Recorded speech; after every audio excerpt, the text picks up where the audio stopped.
Society tries to make you afraid of God, don't listen to it. Develop your own relationship with God, a solid and trusting one, the only relationship that is required in one's life. When you start relating with the existence of God, you start relating with yourself much better than before. You will know what exactly is going on inside you. Clarity will step in. Your inner intelligence will grow. Your fears will drop.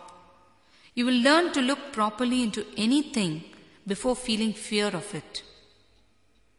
You will not feel any compulsion to do anything because intelligence will replace fear.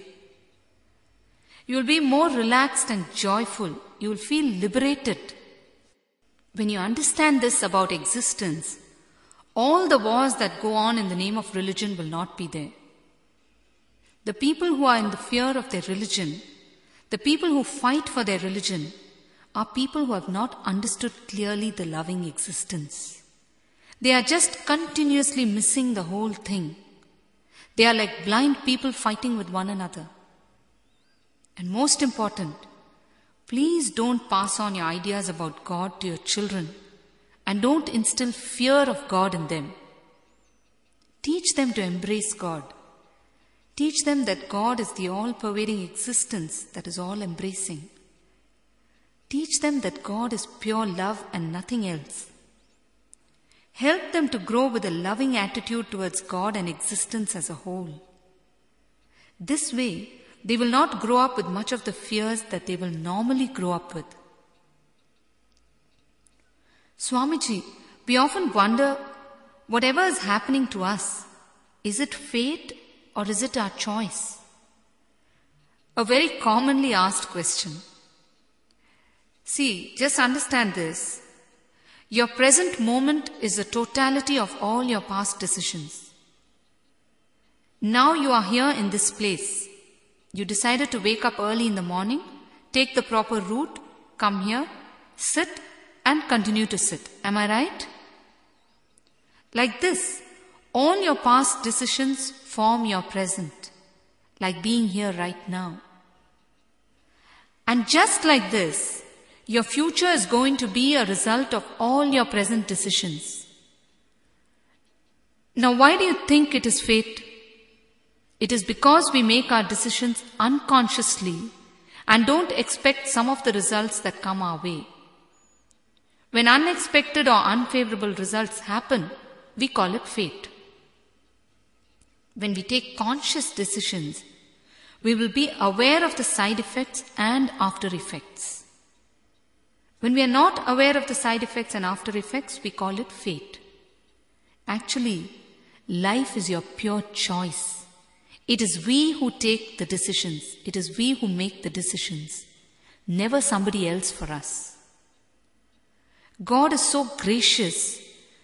Even though the whole world is His, He allows us to have our choice. The only way you can make the right decisions is by infusing awareness into your every breath, so that every action of yours, every decision of yours happens with awareness, and you never slip into any subconscious or unconscious decision making. Then you don't have to worry about fate or destiny. And understand one more thing. No one is waiting to lay their hands on your wealth and cause you so-called ill fate. Somehow, we live with a constant fear that people are waiting to rob us of our wealth. This is the fear of losing our wealth. In this fear, we build many walls around us. Finally, we find ourselves trapped in our own cell. That is why I say, open the door, let the breeze in. Have faith that the life force will take care of you. I am not saying don't lock your houses. Of course, you need to lock your houses at the physical level. I am saying that at the mental level, drop the obsession with the lock, that's all. Just take, for example, you're traveling in a train. As soon as you settle down in your compartment, what do? You start conversing with the person next to you. You ask them where they are from. You try to make out what religion they might be. You ask questions about their background, etc. Why? Is it because you are genuinely interested in their details? No. It is because you see them as unknown, and if you know all these things about them, psychologically your fear of the unknown reduces. You will be at ease, that's all.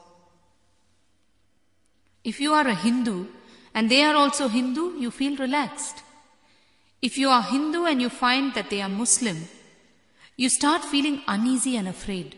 You start eyeing them suspiciously. You might even think about changing your seat. Is it not? This is how fear works.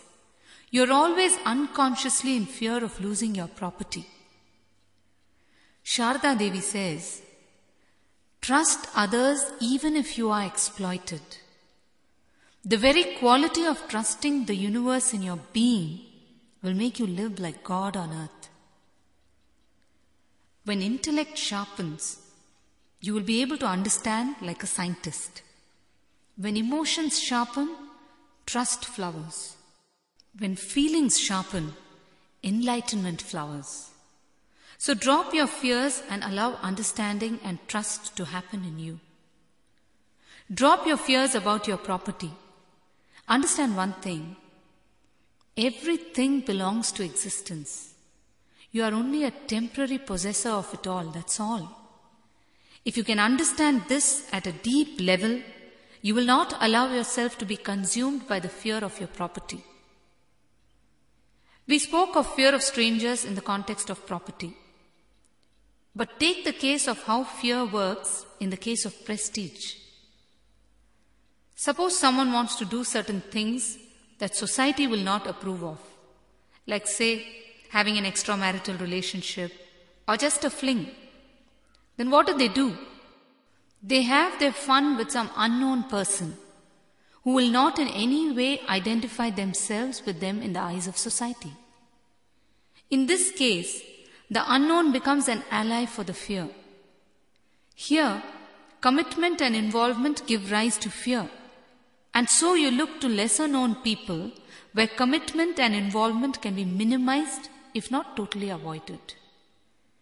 Just see how fear plays. Just see how you are under the clutches of fear all the time. Yes, you have a question? Swamiji, when we have fear, you ask us to be more aware of it and look into it. But sometimes the fear is so sudden. It comes and goes, like a sudden shock. Then we won't have time to look into it.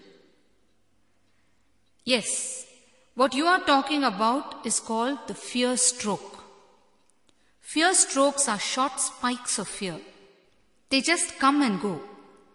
For example, if you're standing on a road, suddenly you see a rope and you think it is a snake.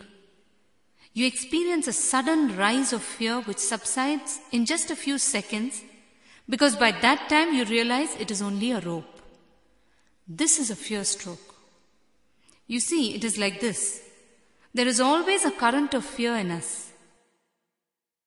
At times it rises to a peak, that's all. These fear strokes can happen with great intensity, although they are for a short duration of time. Fear strokes weaken the immune system.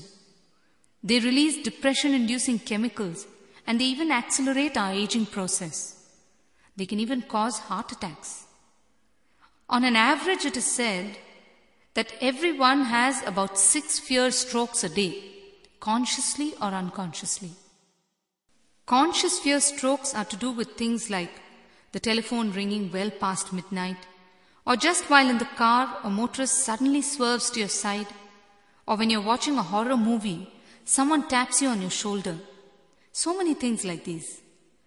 You get fear strokes in your dreams also, but you forget them when you wake up.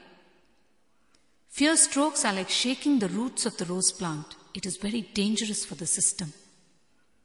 As you said, at the time of the fear stroke, you will not have any time to go into awareness. You don't have time to chant any God's name and go through the stroke because it is just a spike. But after the